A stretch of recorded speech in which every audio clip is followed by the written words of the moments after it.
तीन संख्याएं दी गई हैं जिसमें दूसरी संख्या पहली की 3 गुनी है और तीसरी की 2 गुनी है। तीनों संख्याओं का औसत 66 है, तो पहली संख्या ज्ञात कीजिए।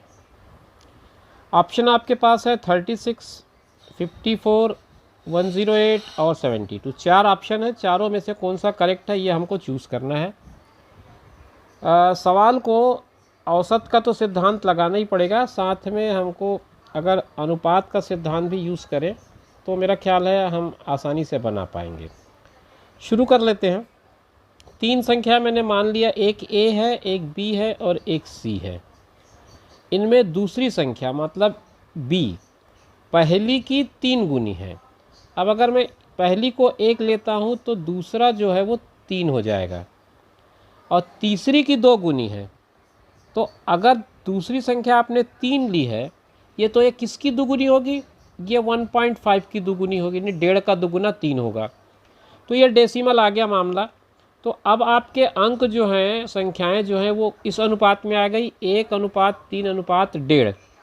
तो ये जो 1.5 है यानी कि 1.5 है, ये हमको प्रॉब्लम क्रिएट कर रहा है कुछ सोल्यूशन बनाने के लिए या कैलकुलेशन में। तो आप इनको सबको डबल कर लें तो अनुपात अब आपका हो जाएगा 2, 6 और 3। मेरा ख्याल है ये क्लियर हो गया होगा आपको।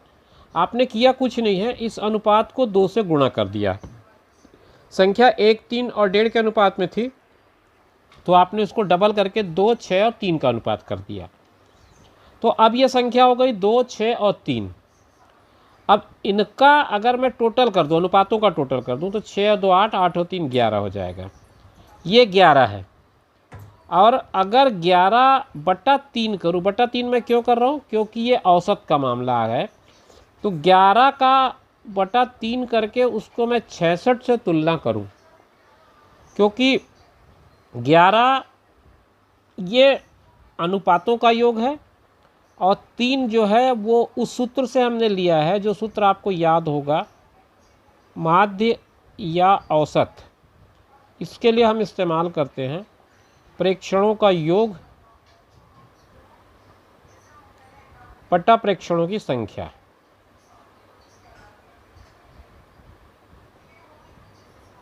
ये हम यूज़ करते हैं। तो प्रेक्षणों की संख्या हमारे पास 3 है। तो 11/3 अगर 66 के बराबर है तो 11 कितने के बराबर होगा? 66 गुणित 3 के बराबर। तो 11 से मैंने बात किया तो वो 6 बार कैंसिल कर दे रहा है और 6 तिया होता है 18।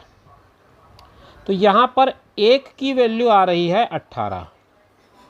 अब अगर 1 की वैल्यू 18 है तो 2 की वैल्यू आ जाएगी 36 और 6 की वैल्यू आ जाएगी 18 छक्के 108 और 3 की वैल्यू आ जाएगी 18 दूनी 36, 18 तिया 54।